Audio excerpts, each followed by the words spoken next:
ઓ ભાઈ સૌથી પહેલા ભાઈ આપણા લગન થઈ ગયા હે, હવે તો સુધરો તમે. મને એવું લાગે છે કે તમારે કોક બીજી હે. એવું કાઈ નથી એલી, તને ખોટો વેમ હે. તો મારા માથા ઉપર હાથ રાખીને હમ ખાવ તો? ના, તમારે કોક બીજી હે એટલે જ તમે હમ નથી ખાતા. એવું કાઈ નથી. તારું માથું તેલ વાળું હે, તારા માથે હાથ મૂકીશ તો મારો હાથ તેલ વાળો થાહે.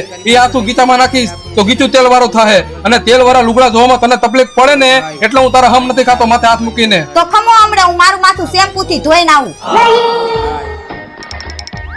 હાલો કાજલ, આજથી તારે મારે કાઈ નહીં, આપણા બેનું બ્રેકઅપ, તારું મારું પૂરું. હાલો દિવ્યા, આજથી આપણે બેને કાઈ નહીં, કેમ કે મારી ઘરવાળીને આપણા બેની ખબર પડી ગઈ છે. હવે તું તારા રસ્તે, હું મારા રસ્તે. હાલો પ્રિયા, આજથી તારે મારે કાઈ નહીં, ખાટી ખાટી આમલી ઈથી ખાટું દહીં, આજથી હું તારો ભાઈ. હાલો સ્મિતા ભાભી, આજથી તમારે મારે કાઈ નહીં, તમે જે મને ઘડિયાળ દીધી એ હું તમને મોકલાઈ દઈશ, અને મેં તમને જે હાડી દીધી એ તમે મને મોકલાઈ દેજો. હાલો કોમલ ભાભી, આજથી તમારે મારે કાઈ નહીં, તમે તમારા ધણીમાં ધ્યાન દો, મારી ખોટી હણી ન કાઢો. બહુ લાંબુ લિસ્ટ હતું હો. માથું ધોવાઈ ગયું હે, હવે માથા ઉપર હાથ રાખીને હમ ખાવ.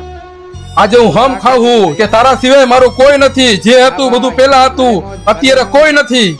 હવે બરોબર છે. જો આજ તમે હમ ન ખાધા હોત ને તો તમારી સર્વિસ થઈ જાત. ઈ વાત તારી સાચી હો. બાજ કોઈ દી ચકલા ન બને મારા કલેજા.